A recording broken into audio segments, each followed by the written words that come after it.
Bom dia, com alegria, a gente começando a segunda-feira, da segunda semana útil deste 2026, que promete muita coisa.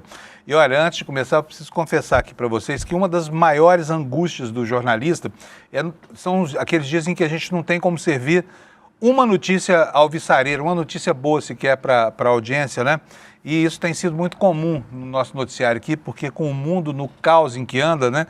Com as preocupações todas, com o cenário que está se armando aí, enfim, tudo isso tem feito com que a gente apresente um noticiário muito negativo aqui. Mas hoje, nessa segunda-feira, 12 de janeiro de 2026, eu tenho uma notícia maravilhosa para você que está acordando agora. O Brasil ganhou 2 Globos de Ouro ontem, tá? O cinema brasileiro está bombadaço lá nos Estados Unidos. Wagner Moura e também o Agente Secreto brilharam na noite dos Golden Globes lá nos Estados Unidos, né? Isso é muito bom porque coloca de novo o cinema brasileiro na fila do Oscar. Quem sabe se pela segunda vez consecutiva a gente vai conseguir a estatueta que nunca antes na história a gente conseguiu, né? O Agente Secreto é um grande filme, se você não viu, veja. Eu tenho aqui as minhas críticas a ele, mas estou abrindo mão de fazer qualquer crítica porque a opinião pública mundial parece que gostou, e principalmente a crítica mundial gostou demais desse filme. Então eu devo estar enganado com relação àquilo que foi a sensação que eu tive ao fruir do filme, da fruição, já que eu não sou crítico de cinema, não sou nada, eu tenho o olhar do leigo, né? O olhar daquele que senta no cinema e aproveita o que vai pela tela. Então quero dar os parabéns para o Wagner Moura e para toda a equipe que fez esse filme brilhante que está colocando a gente aí de novo em evidência. E esse é só mais um sinal de que o Brasil, gente, está na moda aí fora, hein? O Brasil é um país que tem hoje o status que tinha há algum tempo, por exemplo, a Austrália, né? A Nova Zelândia, países que de repente despontam no noticiário internacional por causa da sua diversidade, por causa da sua cultura, por causa da sua democracia, né? E nós estamos aí brilhando aí, dando exemplos para o mundo. Tomara que continue assim, né? Apesar de tem muita gente que não quer isso, que preferiu um Brasil avacalhado, esculhambado, deprimido, né? Mas não é nada disso que está acontecendo. Então, até no cinema, que era uma seara onde a gente só havia tangenciado essas grandes premiações aí, agora todo ano nós estamos ali na bica de receber os maiores prêmios. Não só na bica, recebendo mesmo os maiores prêmios, né? E é assim que a gente começa o noticiário deste dia de hoje, esta segunda-feira, né? Que vai abrindo a nossa segunda semana útil do ano. E eu vou já chamar o meu companheiro Alex. Bom dia, doutor Alex. Como foi seu fim de semana? Bom dia, Panunzio, perdão, aqui eu tô meio nervoso. É nossa audiência, boa Alex? Semana pra nós. Meu fim de semana foi maravilhoso, mas foi triste por conta desse calor que tá fazendo aqui em São Paulo. E o seu, Panunzio, como foi? Meu foi bom, eu gostei do calor, viu? Deu até pra dar um mergulho na piscina, então teve bom. É porque eu sou calorento, Panunzio. Então eu fico triste. Eu Sim. também sou, mas eu não fiquei triste não, estava lindo o dia, os dias estavam lindos, né? Sim. E enfim, as ciclofaixas voltaram aqui em São Paulo, então estava todo satisfeitão ontem, né? E fiquei muito feliz com a notícia do fim do dia, né? Do começo da madrugada aí, que foi a história de um agente secreto, né? Sim, isso Mas vamos falar das coisas do futebol, Alex. O que nós temos de novidade aí para essa semana? Voltamos já não? Ou continuam as férias? Voltamos, lembrando que vou tentar trazer um pouco dos estaduais de todo o Brasil. Eu sei que a audiência vai reclamar que a gente vai deixar um ou outro time ali de fora, mas hoje eu só trouxe alguns jogos do Paulistão, que é o campeonato que eu mais acompanho aqui, por ser da minha cidade. E Panunzio, finalmente voltamos, e eu trouxe aqui os 4 jogos dos 4 grandes aqui de São Paulo. O Campeonato Paulista começou no sábado e o Santos ganhou de 2-1. O Neymar não estava jogando, para nos estar numa lesão ali, voltando, estava na pré-temporada a mais. E o Gabigol, que é a grande contratação ali do Santos, voltou e fez o gol de empate ali do Santos contra o Novo Horizontino. E após o Tassiano fez o gol na vitória do Santos. O Palmeiras conquistou a vitória em cima da Lusa, 1-0, o gol do Luigi. Foi um jogo que eu fiquei meio estressado, Panunzio, foi 8h30 da noite no sábado, e o Palmeiras já começou me tirando estresse. E ontem, Panunzio, tivemos os jogos entre Corinthians e Ponte Preta, 3-0 ali pro Corinthians, e o Mirassol ganha de 3-0 do São Paulo. Eita, que tá nós, passando vergonha dentro e fora de campo, Panunzio. Meu Deus do céu, esse Mirassol, vou te falar uma coisa, a gente não se cansa de falar bem dele aqui, né? Sim. Repetindo, uma cidade de 65 mil habitantes que conseguiu manter aí um time muito muito bacana, hein? 3-0 no São Paulo. Minha neta que vai ficar aborrecidíssima, porque ela é São Paulina roxa. Sim. Mas, enfim, mesmo placar do jogo do Corinthians contra quem aí? Que foi Contra o Ponte Preta. Ponte Preta, a Raposa, a Macaca. É a Isso Macaca mesmo. ainda? Isso É a mesmo, Panuso, Panuso.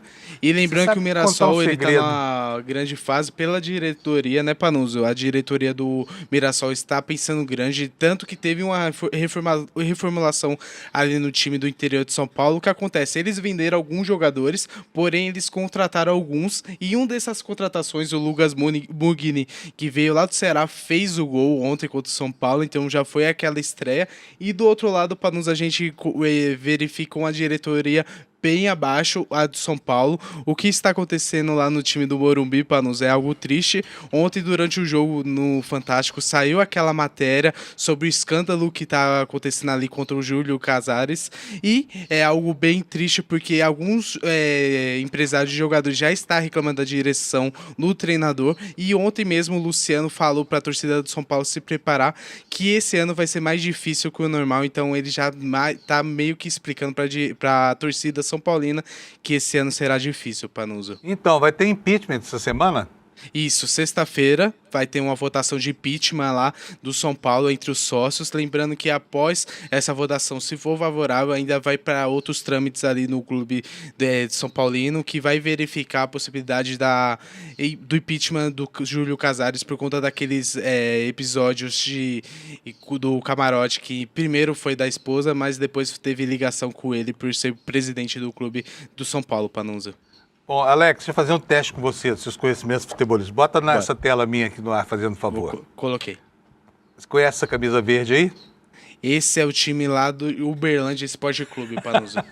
Isso nós não combinamos não, tá, gente? Como é que você reconheceu essa camiseta aí? Eu Tá na reconheci legenda, mais não? ou menos pelo símbolo e também por ser o grande time do Fábio Panuso, o maior Pois é. repórter ali de Minas Gerais, Panuso, e jornalista. Assim como o Uberlândia é o maior time do Brasil, né?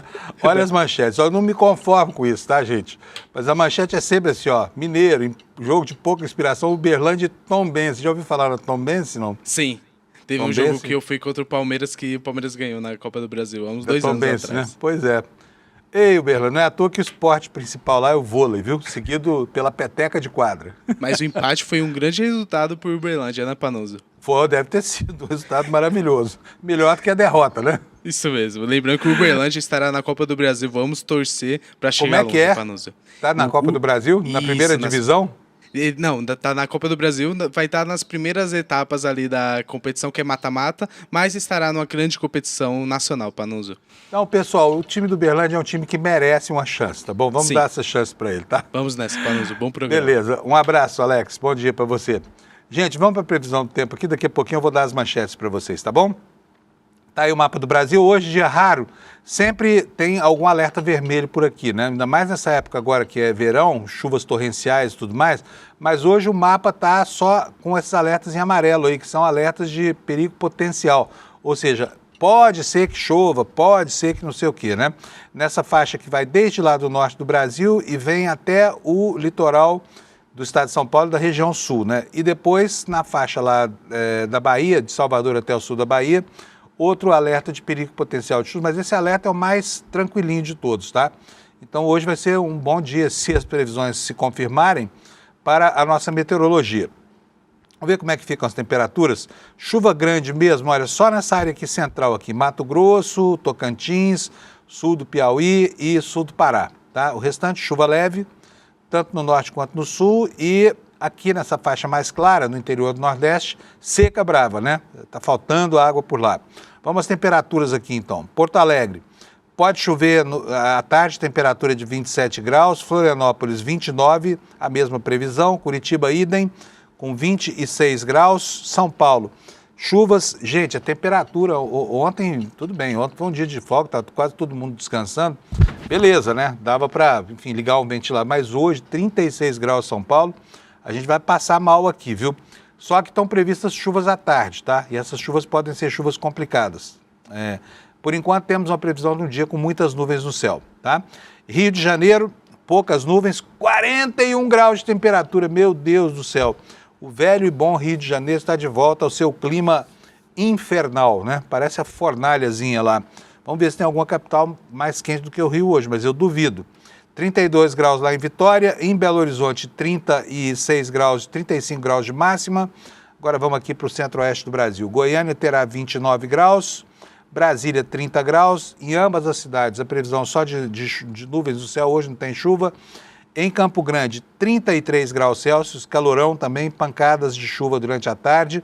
Em Cuiabá muitas nuvens, pancadas de chuva, trovoadas isoladas, máxima de 33 graus. Em Porto Velho, 30 graus de máxima, chuva também por lá. Rio Branco chove menos, mas deve chover também com 29. Manaus, a mesma previsão. Em Boa Vista, 32 graus Celsius. Em Macapá, 33. Em Belém do Pará, 33 graus. E em Palmas, Tocantins, 32. Agora vamos para o Nordeste brasileiro. São Luís terá 34 graus. Vamos ver Teresina, se vai bater o Rio de Janeiro ou não. Não vai bater. Rio de Janeiro está 3 graus acima de Teresina hoje, porque a temperatura máxima lá, na capital do BR Obró, vai ser de 38 graus. Então foi um dia quase de inverno em Teresina, né? Em Fortaleza, olha, nas praias do Nordeste, tirando Salvador, previsão de um dia lindo lá, com céu azul, sem nuvens e tudo mais. Então vamos lá, 32 graus em Fortaleza. Em Natal, 30 graus Celsius. Vou abrir o mapa aqui para a gente ver João Pessoa.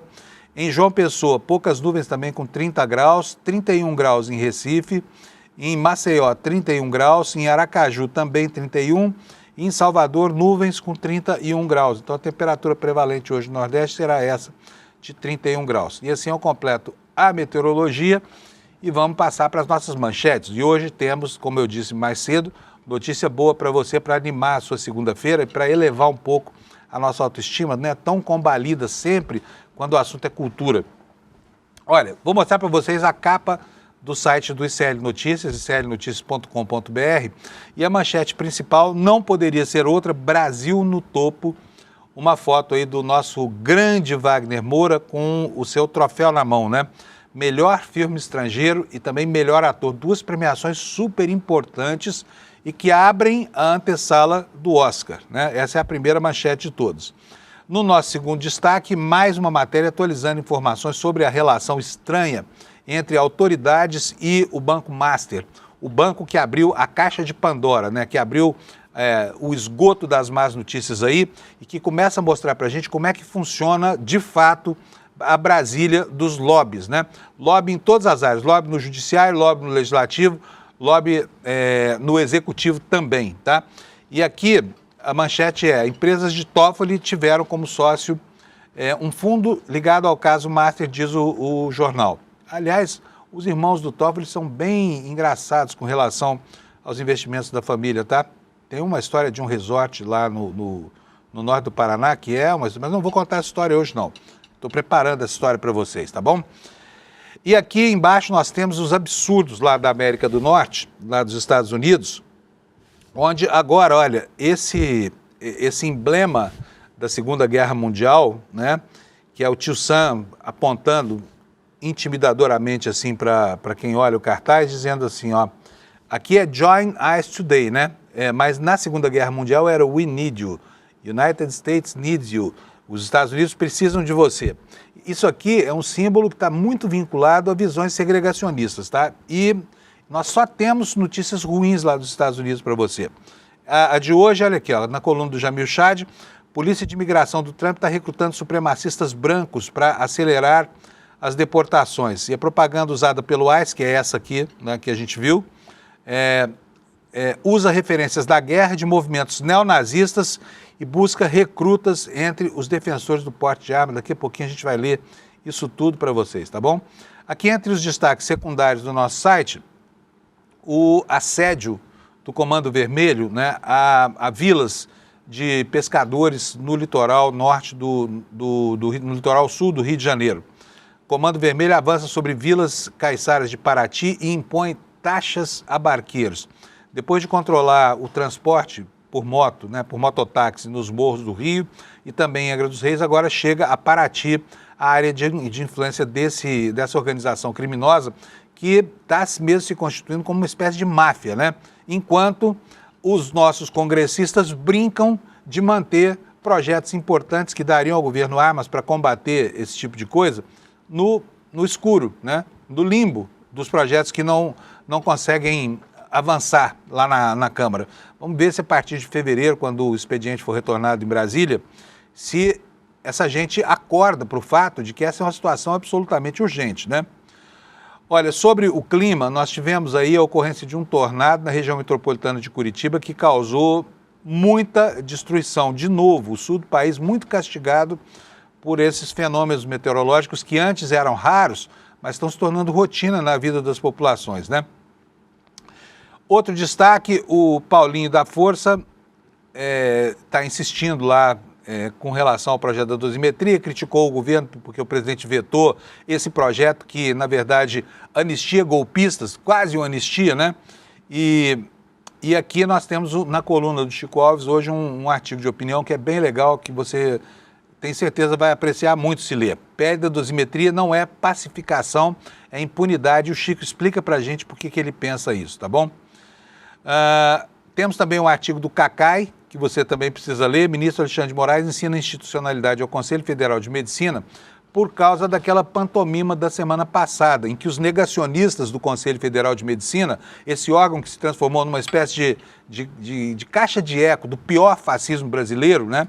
Estavam criticando o governo por causa de um atendimento médico que supostamente Bolsonaro merecia. Bolsonaro que não tem nada, tem coisa que qualquer idoso, até eu tenho, né? Agravadas pelo fato de que, enfim, já fez acho que 9 cirurgias no abdômen. Mas, gente, o Bolsonaro, e é preciso que os bolsonaristas entendam isso, o Bolsonaro é só um bandido que está preso porque foi condenado, porque coordenou uma ação golpista. Ele é um entre tantos do Brasil.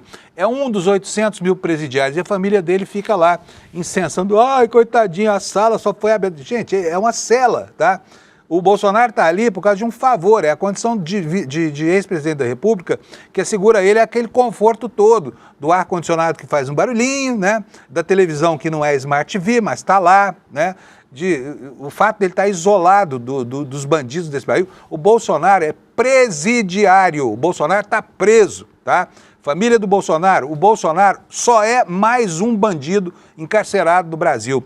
E só está encarcerado porque é um criminoso, foi condenado no curso de um processo em que houve o devido processo legal e tudo mais. Então, ponha na cabeça de vocês, ele é um presidiário, ele não é o presidente da República, ele não é o que vocês pensam, é só mais um entre 800 mil presos do sistema penitenciário brasileiro, tá?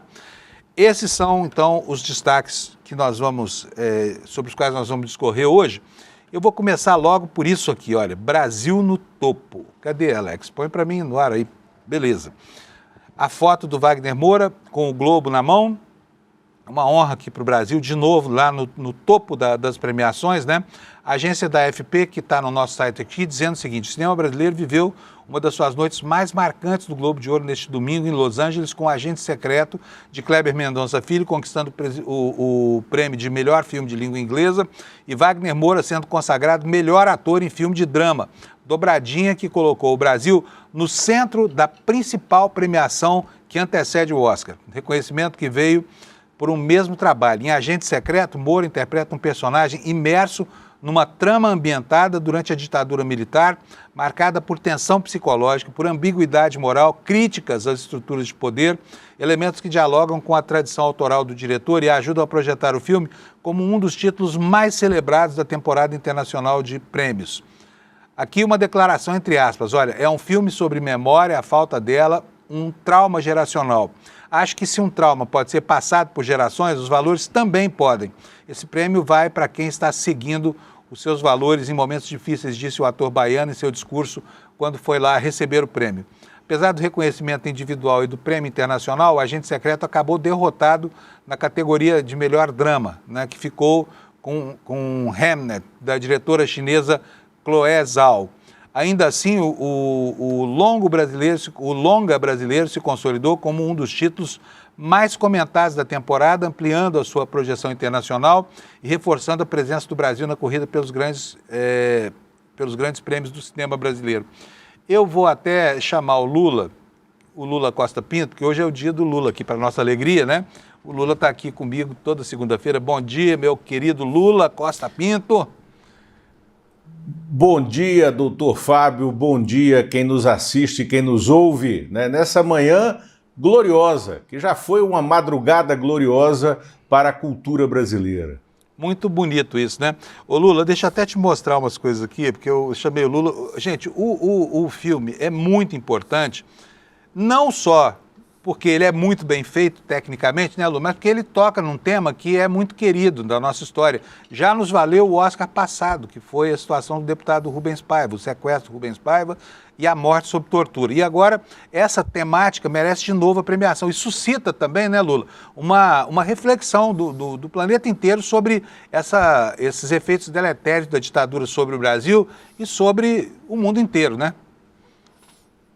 Perfeito. Fábio, a dimensão desses dois prêmios dados, desses dois Globos de Ouro vencidos por O Agente Secreto, tanto como melhor filme estrangeiro, quanto como melhor ator para o ator baiano Wagner Moura, que isso consolida o Wagner Moura como o melhor ator de sua geração, isso é indiscutível, né? E o Kleber Mendonça Filho como o mais premiado diretor e produtor de sua geração também.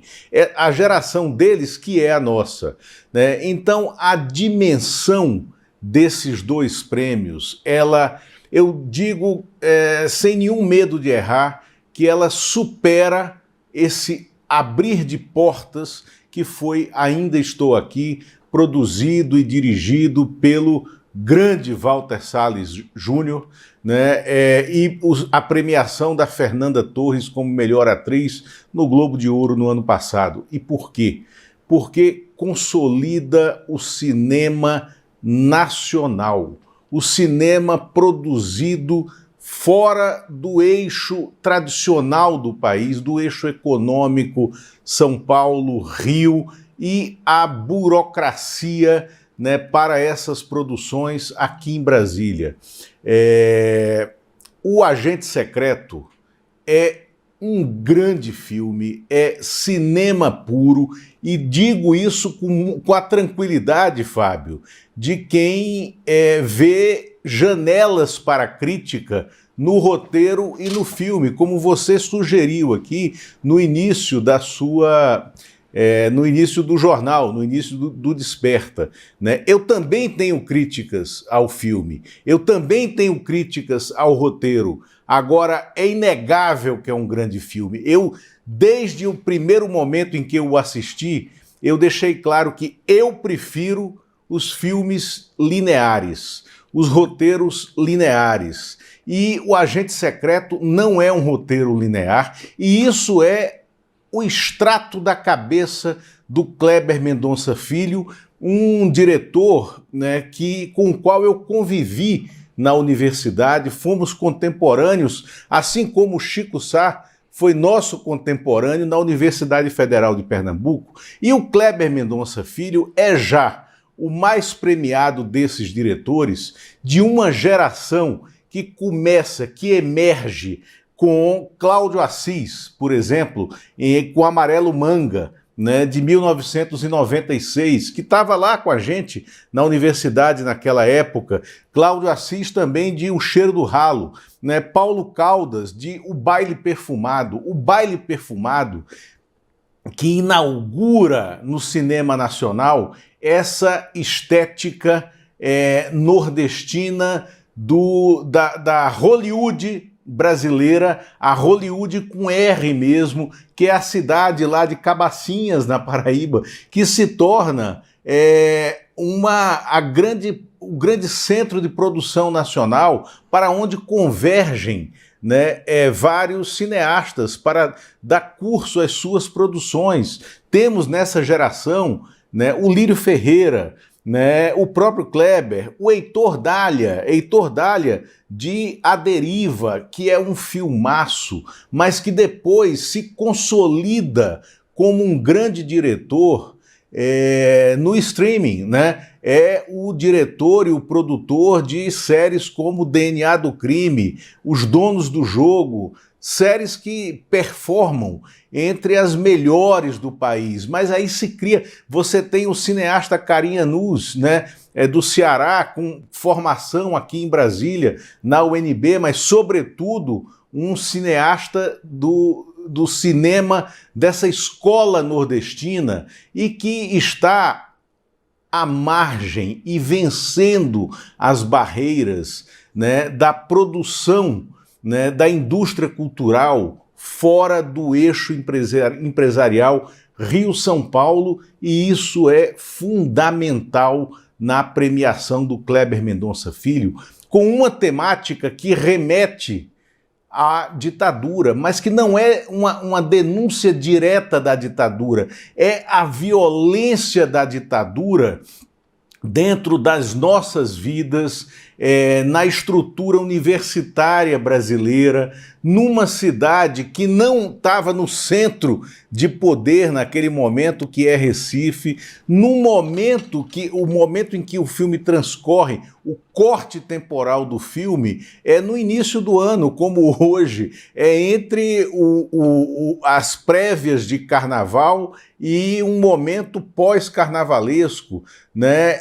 Então, no ano de 1977, e também na filmografia do Kleber, né, aí realça a importância e a relevância, porque Recife é sempre personagem, né, da maioria dos filmes do Kleber. Vou tirar aqui Bacurau, que não tem Recife como centro, mas a maioria dos filmes do Kleber, né, tem Recife como personagem, e ele se incomoda muito com críticos nacionais quando o cobram desse protagonismo de Recife. E aí ele sai com uma coisa que está intrínseca no discurso dele de ontem da vitória. Quer dizer o seguinte: olha, nós precisamos falar das nossas aldeias, né? E o Wagner Moura, esse grande ator brasileiro que ontem foi consagrado,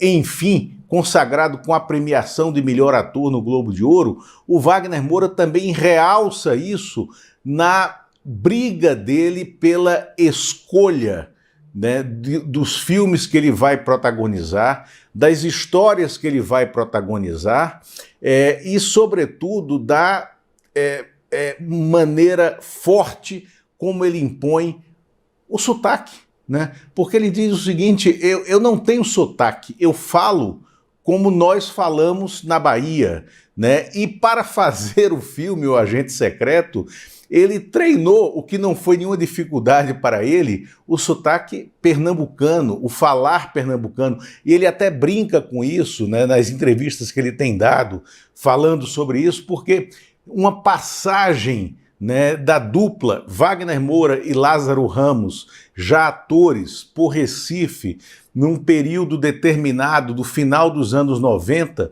foi fundamental. Eles montaram uma peça lá, naquela cena cultural que borbulhava no Recife, a cena cultural que tinha esses cineastas começando a carreira, que tinha o Chico Science, né, e a Nação Zumbi, né, no grande movimento musical de fim dos anos 90, que foi o movimento do Mangue Beat, né, aliás, esse ano nós teremos, tá, nas telas a biografia do Chico Science, né, feita por roteiristas dessa geração do Kleber Mendonça, lá da Universidade Federal de Pernambuco. Então é a mesma geração que está trazendo, né, para as telas esse novo passo da indústria cultural brasileira.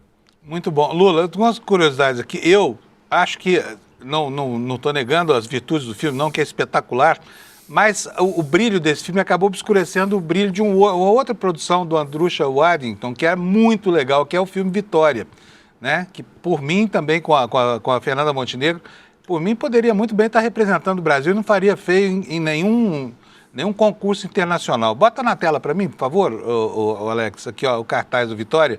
Quem não assistiu ainda, por favor, assista, porque esse filme é excelente, é espetacular. E aqui alguma curiosidade, olha, nós temos aqui, primeiro eu vou mostrar aqui a nota do presidente Lula, cadê? Onde é que está? Bom, tá aqui, olha, o Lula ficou tão entusiasmado que tuitou 2 vezes essa madrugada, viu? Não sei se ele ou a assessoria, Lula, mas tá aí, ó. Primeiro ele falou, melhor filme em língua inglesa, melhor ator de drama, a dupla vitória de um agente secreto no Golden Globes para entrar para a história do cinema brasileiro. Dia de glória, reconhecimento ao talento dos nossos artistas.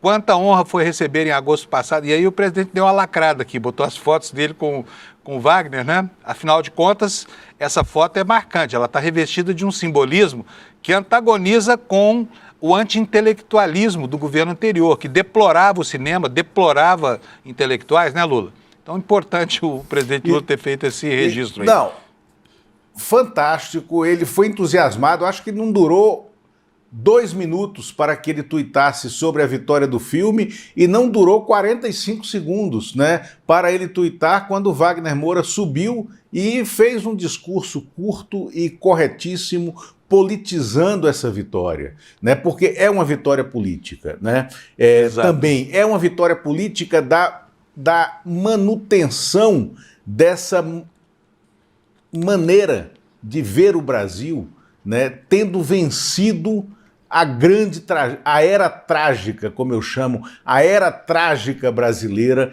compreendida entre 2016 e 2022, no período em que nós tivemos o impeachment sem crime de responsabilidade da Dilma Rousseff, que foi um golpe, né, e o governo Bolsonaro, que foi um desastre para o país, e nós vencemos, e que tentou destruir essa indústria cultural. Indústria cultural que hoje emprega milhares de pessoas e tem uma relevância muito grande na cena econômica brasileira. É uma indústria. A relevância do cinema em Pernambuco, na Paraíba, no Ceará, já é algo notável na economia, nas economias locais, né? Eu li um dia desse uma reportagem feita pela assessoria do Sebrae de Pernambuco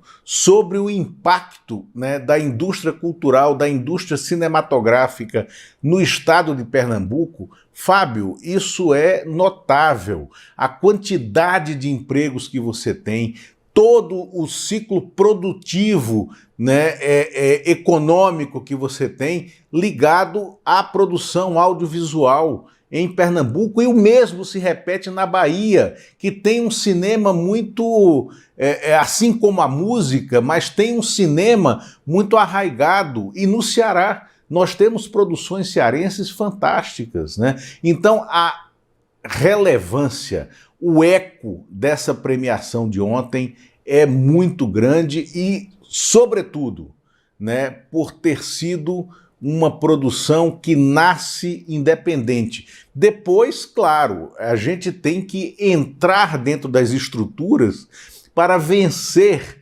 né, a superestrutura, que foi o que aconteceu com o Agente Secreto. Você não venceria e você não estaria nessa cena internacional, né, do cinema se você não tivesse uma estrutura de lobby, o lobby do bem, o lobby bem feito, né, para repercutir internamente. E agora um dado, Fábio, começa hoje e termina sexta-feira a votação para o Oscar, né? E essa vitória no Globo de Ouro, ela potencializa, né, o Agente Secreto como que é candidato ao Oscar de melhor filme estrangeiro, e também a candidatura do Kleber Mendonça, do Wagner Moura, a melhor ator, tá? Mas temos algumas possibilidades ainda no Oscar com o Agente Secreto, que é melhor roteiro, melhor direção e melhor atriz coadjuvante para a dona Tânia Maria, que é a Sebastiana do filme. Tardia, né? E maravilhosa, né? Exatamente. Agora, as críticas ao filme que eu tenho, né, eu acho um filme espetacular, mas eu vejo de formas diferentes alguns pontos. Eu quero fazer ao próprio Kleber, que eu e o Chico Sá estamos chamando há algum tempo para que ele venha aqui no ICL, né, debater conosco o seu filme, né? Eu acho que se ele conseguir uma brecha na agenda nas próximas semanas, será uma conversa imperdível. Muito bom. Tomara que vocês consigam, porque o depoimento dele nesse momento seria extremamente... Pô, agora ficou mais difícil, hein, Lula? Vai ter que concorrer com a CBS, com a CNN, enfim, todo mundo. Gente, só registrar mais uma coisinha aqui sobre o filme. Daqui a pouquinho o Lula vai voltar para falar com a gente. Mas, Lula, fica aí um pouquinho que eu quero sua opinião sobre isso. Aqui as duas tuitadas do Lula, como eu já falei. Põe na tela para mim, por favor, Alex. As duas tuitadas... Cadê? Alex? Aí, beleza. Bom, então tá aí, ó, um celebrando o filme, outro celebrando o Wagner Moura. Sobre Wagner Moura, o presidente diz o seguinte: o cinema brasileiro, mais uma vez no topo do mundo, sensacional a vitória do talentosíssimo Wagner Moura como melhor ator. Merecidíssima estatueta, premia a performance de excelência do querido artista baiano que tanto nos emociona em O Agente Secreto. Agora, vai aqui uma curiosidade para você, tá? Esse aqui é o cartaz de vitória. Pode botar na tela, Alex, por favor?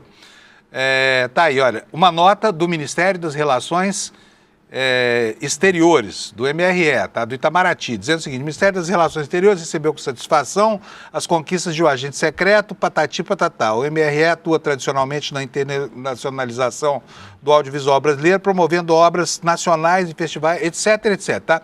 Tá aqui o registro da nota do Itamaraty, Lula. Agora, olha que engraçado, o Ministério da Cultura não falou nada ainda, nada.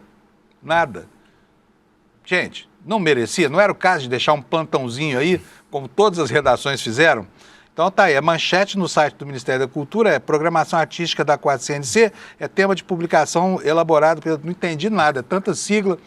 E aqui, olha...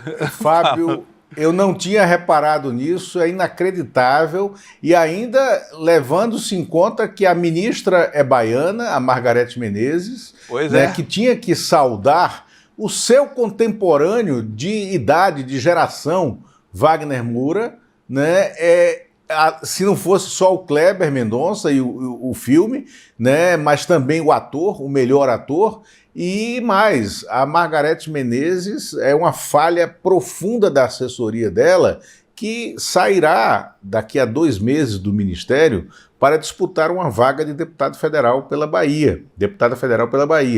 Então, é lamentável essa falha da assessoria, como você bem tocou aqui nesse ponto, da assessoria que cochilou, ou que não acordou ainda para a vida, né? Como dizem os baianos, acorda para a vida. Né? Ô Lula, eu aliás não vou te dar folga não vai tomar aquele cafezinho, você vai ficar aí mesmo, que nós temos várias coisas. Deixa eu só te mostrar aqui os destaques na área de imprensa do site do Ministério da Cultura. Pessoal, pelo amor de Deus, como é que o Ministério da Cultura não registra isso? Todo mundo acordar de madrugada, até eu estava lá esperando o resultado, o Lula, nós estamos aqui acordando 4 da manhã, né? Logo depois da premiação acabar, mas olha só o que tinha no site do Ministério, não sei se você abrir agora, do site do MINC, né? cultura.gov.br, tá lá, ó. 1, 2, 3, 4 notas de pesar, tá? Nota de pesar pela morte de Titina Medeiros, Manuel Carlos, Zé da Velha e Teuda Bara. É isso que tem no site do Ministério. Gente, pelo amor de Deus, sabe, não é uma conquista pequena, foram décadas de expectativa por essa premiação, né, Lula? Agora, deixa eu te mostrar... E aqui na nossa tarja, então, não é Desperta ICL, como está aqui na tarja, é Desperta MINC, né? Pois é, Desperta MINC. Ai, meu Deus do céu, mas vamos lá, vamos tocar. Olha, quero mostrar para você uma outra produção. Não é uma produção cinematográfica, embora seja um vídeo, mas que provocou muita discussão esse fim de semana no Brasil. Alex, bota aí na agulha para nós o vídeo do Lula, vai? Põe aí pra gente ver o que o Lula aprontou. O Lula tá numa boa, né, gente? Tá passeando, tá de férias, tá tranquilão lá na Restinga da Marambaia. Vamos ver o vídeo do Lula.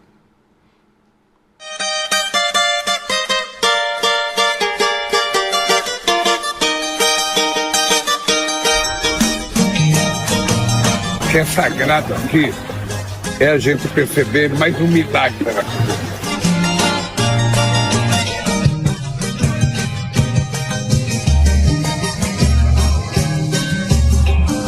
O que é extraordinário aqui é que vocês vão perceber que tem onda que vem de lá para cá e onda que vem. Essa é uma demonstração extraordinária, sabe? Até para acabar com o preconceito entre esquerda e direita. Aqui A onda que vem da direita se junta com a onda que vem da esquerda e constrói o mar.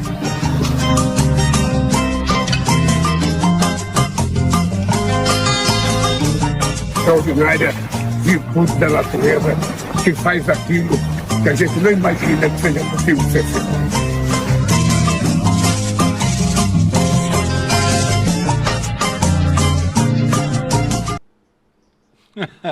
Gente, o que deu de confusão na internet esse vídeo, Lula, você viu? Porque o Lula tá inteiraço, ele com 80 anos de idade tá inteiraço, tá aí, ó. E aí começam, evidentemente, as comparações, né, Lula? Alex, mostra aí minha tela, por favor. A internet estava cheia desse tipo de meme aqui. À esquerda, né, tá aí, ó, o atleta de um lado e o cachaceiro do outro, né, pra vocês verem, né? E a diferença aí de idade é 10 anos exatos, tá? 10 anos. Vejam só aquele que tinha o físico de atleta, como é que se encontra, e o outro, né, que está aí com 80 anos de idade, físico, esse sim, de atleta, né? Agora, olha só, comentários que apareceram aí depois disso, Lula. À direita, tá? Paulo Barbosa, ou é Photoshop, ou IA, ainda o tal sósia, de qualquer forma, adivinha, o PT tá mentindo. Então, que inconformismo da galera. Cara de preda. Assim, meio que eu tô achando que é o clone dele. É o que disse aqui. Kátia, eita que o gado ficou puto. Não é o Lula, é o clone dele. Os ETs confirmaram. Então a internet ficou coalhada disso aqui. O último comentário aí debaixo de tudo, Marcos, não sei o quê. Estão apelando, pura propaganda. O cachaceiro real, curtido em 51 em fumo, está longe nessa farsa. Quer dizer, não se conformam, né, Lula? Não se conformam, e aí a gente pega a Michele Bolsonaro tendo que transformar a queda da cama do Jair Bolsonaro em case, né? Tinha até dessas mensagens aí, um desses tweets aí que você colocou, tinha alguém que dizia Janja passa bem, né? É isso, comparando já o que é a vida da Janja com a vida da Michele Bolsonaro ao lado dos seus companheiros de vida, né, companheiros que escolheram, tá lá, o Lula à beira dos 81 anos, né, já passado dos 80, né, nesse estado, tendo vencido um câncer, né, e o discurso político, eu acho que o Carlos Bolsonaro também se pronunciou sobre esse vídeo do Lula. Tenho aqui, né? É a próxima coisa aqui, então, Lula. Deixa eu mostrar aqui pro pessoal. O Carlos Bolsonaro ficou o pé da vida, não se conforma, tá bravo o homem lá com essa foto, negócio do o Lula todo bonitão, sarado, e o pai dele naquele estado deplorável, né? Olha aí o que ele escreveu, ó. Há hoje mais sites alinhados à esquerda e perfis nas redes sociais produzindo fake news sobre Lula em sua praia privativa, distorcendo fatos, criando comparações esdrúxulas. Quem está comparando, meu filho? Foi só ele mostrando o que está acontecendo. Mas vamos lá, espalhando narrativas deliberadamente enganosas de que o marido de Fátima Bernardes abriu de porta. Não dá nem para entender o que esse cara escreve. Mas vamos lá, olha. Mais um escândalo e ainda assim o STF não dá opinião. Não sei do que ele está falando, então vou pular esse parágrafo, vou te poupar de ter que ficar sabendo disso. E por fim, ele escreve aqui no terceiro e último parágrafo, né? Mais um dia se passa e a chamada democracia inabalável segue firme na sua inércia, pujante em sua seletividade, independente apenas da coerência. Agora, repara o detalhe na última frase, Lula. Viva la revolution, revolution. Eu não sei que diabo de palavra é essa, mas está aqui, olha aí, ó. Viva la revolution. Ele começa em espanhol, vai para o francês, aí termina a palavra em inglês, enfim... Uma maçaroca de idiomas aqui. Na verdade, ele tuita em javanês, né? Javanês que é uma língua inventada pelo bolsonarês. Na verdade, é uma derivação do bolsonarês. Mas o que é que irrita? É o momento político, né, do ano eleitoral que se inicia, Fábio. E aí, do outro lado, do lado do Carlos Bolsonaro, o que a gente vê? A grande confusão. Porque aí eu quero trazer para cá uma confusão que vai marcar a semana, que é a possibilidade de racha na federação PP-União Brasil, que formaria, teoricamente, o maior partido da Câmara dos Deputados, com 106 parlamentares, com 12 senadores, e que começa a dar, e que estariam juntos né, na eleição e que teriam que ficar juntos por 4 anos, mas começa a dar um estresse, né, nessa aliança a partir do momento em que o Tarcísio de Freitas deixa claro que é candidato à reeleição ao governo de São Paulo e aí começa a desmontar essa aliança não só por lá, mas por outros estados. A Aliança União-PP tem problemas em Pernambuco, aonde o deputado Dudu da Fonte, que é uma liderança local muito forte, né, que é do PP, ele é candidato ao Senado na chapa com a governadora Raquel Lira. E uma parte do União Brasil, liderado pelo Mendonça Filho, né, deputado também, está nesse lado da chapa. Mas outra parte do União Brasil está com o prefeito de Recife, João Campos, para apoiá-lo ao governo estadual. Tem problemas na aliança também no Rio de Janeiro, aonde o pedaço do União Brasil, que pertence ao Rodrigo Bacelar, o presidente presidiário da Alerj, né, quer ter um projeto próprio junto com o PL, mas uma outra parte do PP quer seguir com o prefeito Eduardo Paes como candidato ao governo do estado. Em Santa Catarina, há um racha dessa aliança também, assim como há um racha dessa aliança em Goiás. Resultado, ou a federação não sairá, ou esses dois partidos que reúnem um bilhão de reais de fundo eleitoral para investir nas campanhas de deputado e senador, eles certamente não apoiarão para a presidência da República nenhum candidato, tirando da oposição minutos de TV que serão profundamente relevantes. Isso sem falar no balão de ensaio do presidente do PP, Ciro Nogueira, que precisa dessa federação para se reeleger senador pelo Piauí, porque no momento ele navega entre terceiro e quarto colocado, né, para a reeleição no Senado no Piauí. Então é por isso que esse vídeo que mostra um presidente Lula em fim de férias, fulgurante, tranquilo, aproveitando a natureza, aproveitando o encontro das águas na Restinga de Marambaia para fazer um discurso político, o que mostra a inteligência privilegiada do presidente Lula para usar metáforas da vida para explicar a política.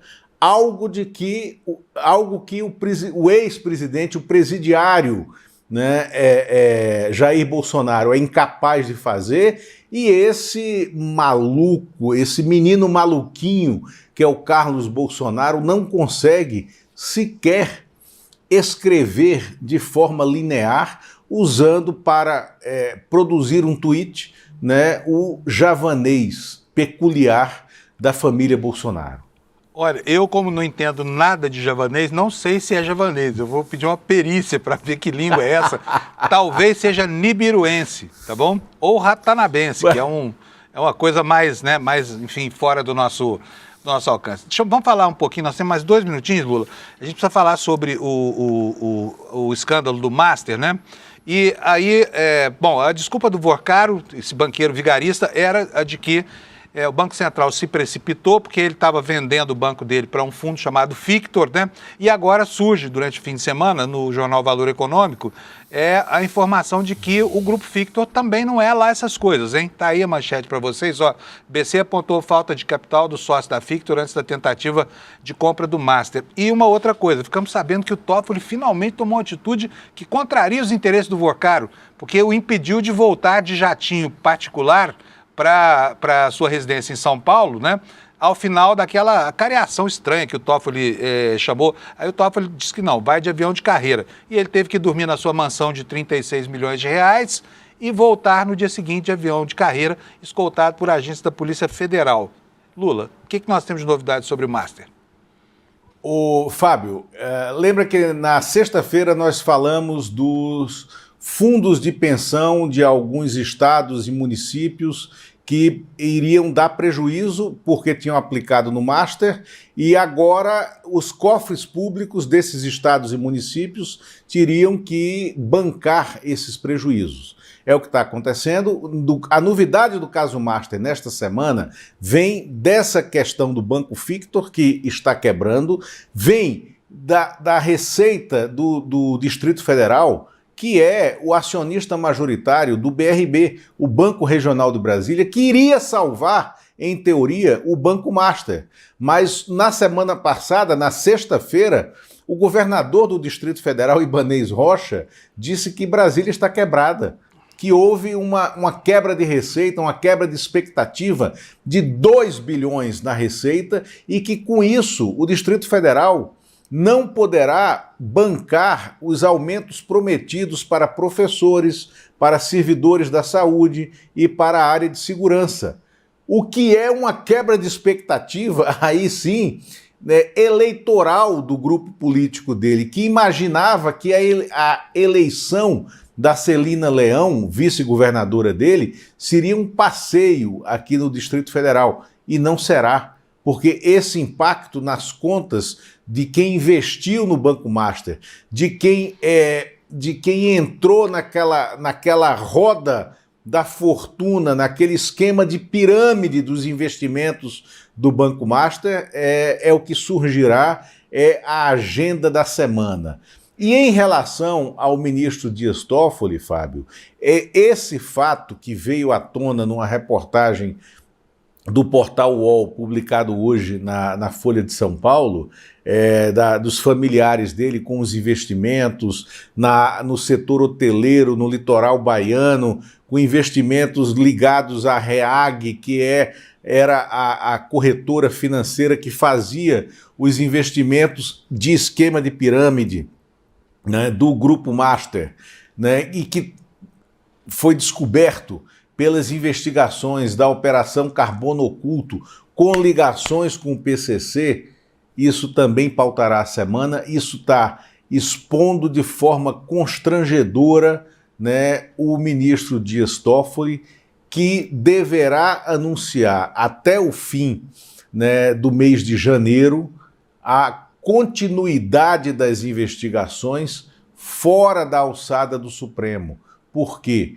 Porque não há nada que faça com que as investigações do Banco Master tenha que ter foro privilegiado, né? Então o Toffoli vai abrir mão dessa ascendência sobre o caso Master. E ele está pressionado a isso pelos fatos que estão vindo à tona. Quer dizer, depois que o presidente do TCU recuou, agora quem recua é o Toffoli. Porque é óbvio que isso é uma transação tão nojenta, tão cheia de sujeira, de sacanagem mesmo, que a presença do Toffoli ali ia pegar pior para ele do que já pegou, né, Lula? Vamos falar sério, é um absurdo. Exatamente. Olha, e está trazendo à tona relações da família do Toffoli com empreendimentos, por exemplo, aquele resort Taiaiá, lá no norte do Paraná, onde em 2021 ele já foi levado com escândalo por um avião da Presidência da República para passar um fim de semana lá descansando e que diziam que era dos irmãos dele. De fato, a família investiu lá. Até um dos irmãos dele, que é padre, deixou de ser padre por conta dessa história aí, desses investimentos. Mas, Lula, tá bom, o nosso tempo acabou, amanhã a gente conversa mais. Amanhã não. Se você quiser, amanhã sim, aqui você pode vir qualquer dia que você quiser. Tá bom, Lula? Estou sempre às ordens, é só você me chamar. Abraço, um abração para Fábio. você. Obrigado, viu, Lula? Gente, preciso falar com vocês sobre a questão lá nos Estados Unidos. Essa semana o pau quebrou lá, né, por causa dos eventos em Minneapolis, porque houve um assassinato, como você sabe, no fim da semana passada, de uma senhora chamada Renee Good, que abalou a opinião pública americana. E a partir daí, o ICE começa a sofrer uma campanha popular, né, de um rechaço popular, que é o que está acontecendo. Os moradores de Minneapolis descobriram qual era o hotel, um hotel Hilton, foram para lá, para a porta, e começaram a fazer algazarra lá a noite inteira para impedir que esses agentes pudessem descansar, né? E agora, olha só que os fascistas do governo Trump não se cansam de produzir novidades, tá bom? O Jamil Chad está contando para a gente hoje aqui no nosso site, e você precisa ler essa matéria, onde é que o Trump está indo buscar recursos para continuar a sua perseguição neonazista, né, aos novos judeus que são os latino-americanos, que nós latino-americanos aqui, ó, somos odiados por essa gente, tá? Nós somos o demônio para eles lá e eles são o demônio para nós. O Jamil está nos contando que a polícia de imigração do Trump está recrutando, então, supremacistas brancos, os famosos neonazistas, tá? O pessoal da KKK e tudo mais, né? Para quê? Para acelerar as deportações e ainda fazendo uso desse tipo de simbologia aqui, olha, notadamente fascista, né? Em que aparece aí um tio Sam com o dedo indicador olhando para a cara do sujeito que leu o cartaz e dizendo aqui, ó, Join ICE today, venha para o ICE hoje, tá? 50 mil reais de bônus, tá? Bom, vamos ver o que diz a matéria aqui do Jamil. Vou ler um trechinho para você, porque eu não tenho tempo de ler tudo, mas você lê daqui a pouquinho no nosso site, tá? A Agência de Imigração dos Estados Unidos lançou uma operação inédita para recrutar milhares de jovens americanos e ampliar a onda de prisões e deportações de estrangeiros. Com cartazes que remetem a um clima de que o país está em guerra, um dos focos foi apelar ao movimento supremacista branco para transformar na maior força policial doméstica federal. No fim de semana, milhares de americanos tomaram as ruas do país para protestar contra o ICE, depois que uma mulher foi morta por um dos seus agentes. Imediatamente, o governo Trump passou a veicular a ideia de que se tratava de um ato de terrorismo doméstico. A mulher que foi vítima, todo mundo viu, você viu isso aí, tá? Por parte da vítima, apesar de os vídeos mostrarem cabalmente uma outra realidade. Agora, eu vou mostrar para vocês aqui onde é que está a minha manchete do New York Times. Eu separei aqui para você, porque está lá na capa do New York Times a informação de que o governo Trump está jogando centenas de novos agentes do ICE lá nas ruas de Minneapolis, tá bom? Onde, aliás, foram registradas essas cenas de reação da população. Muito importante que a gente veja isso. Bota para nós, por favor, Alex, o segundo vídeo. Olha só como a população está enfrentando essa Gestapo, né? Que é, na verdade, o ICE, tá? Esse morador que contesta aí, dizendo o seguinte, ele questiona duramente os policiais, mas é americano, é negro. Vocês vão observar agora mesmo que se trata de quê? Olha aí, na camiseta dele, ó, Panteras Negras. Essa aí já é uma outra situação, tá? Eles abordam um homem num posto de gasolina e aí as pessoas percebem isso e começam com apitos, buzinas e tudo mais. E chegam com uma arrogância absurda, né? Fantasiados aí de soldados em guerra, com essas balaclavas aí no rosto. Esse aí é mais um episódio em que os agentes do ICE são confrontados pela população nas ruas. Olha, onde eles estão e são descobertos, a população vai e começa a buzinar, tocar buzina, a xingar. É uma espécie de desobediência civil de quem não aceita esse tipo de operação, tá bom? É um absurdo que a gente esteja vendo isso, né? Naquele país que até outro dia se arvorava em maior democracia do Ocidente, que a gente vê agora que era uma mentira, né? Gente, bom, já são 7h58, eu tenho que terminar aqui o programa. Vou pedir para o Alex botar para mim aqui, já está aqui, olha, a nossa promoção do dia, né? Você sabe que o ICL não tem publicidade, o ICL vive desses eventos e dos cursos e do material pedagógico, das revistas e jornais que edita, e isso faz com que a gente possa ter liberdade suficiente para não ter incômodo com o patrocinador aqui. O patrocinador daqui do ICL é o próprio ICL. Para nós, o que interessa aqui é que o nosso jornalismo seja autêntico, que seja espontâneo e que seja honesto e correto e ético na relação com você. E como é que a gente faz para sobreviver? A gente produz esse tipo de evento aqui, que é um evento de uma utilidade gigante para todo mundo, né? Esse aqui é mais um mapa da mina, que é o momento do ano em que o Eduardo Moreira vai apresentar para a gente a análise que ele faz do mercado, e felizmente as análises que o Eduardo tem feito da evolução do mercado são muito melhores do que tudo que tem por aí, boletim de banco, de empresa de auditoria, de consultoria, e ele vai mostrar para vocês por que ele acerta sempre, de novo, esse ano, tá bom? Trazendo para vocês perspectivas desse 2026, tá? E então não é só o que vai acontecer, porque que é o que sempre acontece, o que ele fala, o que vai acontecer, porque a análise dele é uma análise balizada pelo interesse mais genuíno de quem precisa proteger o dinheiro pouco que tem com alguns investimentos, tá bom? Para garantir a sua vaga, você pode vir aqui, olha, no despertasl.com.br e vai lá, deixa lá o seu nomezinho, tá? E isso aqui vai acontecer no dia 29 de janeiro, portanto, ainda faltam aí 17 dias, 15 dias, 17 dias, exatamente. O Alex é mais rápido do que eu nas contas, que já soprou aqui no meu ouvido. Faltam 17 dias, então não procrastine, faz logo sua inscrição, vai lá, você vai acabar se esquecendo e aí perde um evento como esse, que é tão importante para você saber como se defender, né? Inclusive do lixo que algumas corretoras empurram para você, como por exemplo esses fundos aí, né? Que enfim, muitas vezes tem até ligação com o crime organizado, tá? Não perca, dia 29, e para garantir sua vaga, despertasl.com.br. Se você entrar lá agora, você já bota lá o seu nomezinho e a gente vai te mandar o convite para participar dessa explanação do Eduardo sobre a perspectiva para este ano de 2026. Beleza? Obrigadão pela sua audiência. Nós temos audiência aí, Alex? Não?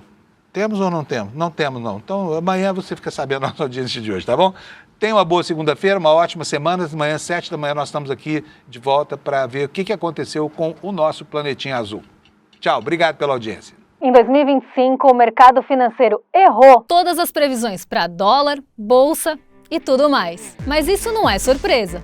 O mercado tem interesse por trás de todas as previsões. E quando você entende só metade do caminho, você vira refém dos coaches e do mercado financeiro que são patrocinados por bancos. É por isso que eu e o Eduardo Moreira preparamos algo de especial. O Mapa da Mina de 2026, no dia 29 de janeiro, às 8 horas. Uma aula para quem quer previsões independentes para 2026, sem interesse de banco por trás. Você vai entender o que se espera de verdade para dólar, bolsa, juros e fundos em 2026.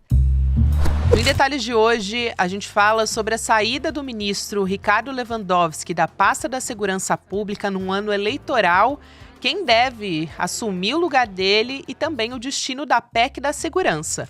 Conversei com o jornalista investigativo do ICL, o Flávio VM Costa, a respeito desse assunto. Você acompanha hoje, a partir das 10h30 da manhã, depois do ICL Notícias, primeira edição. Te espero aqui.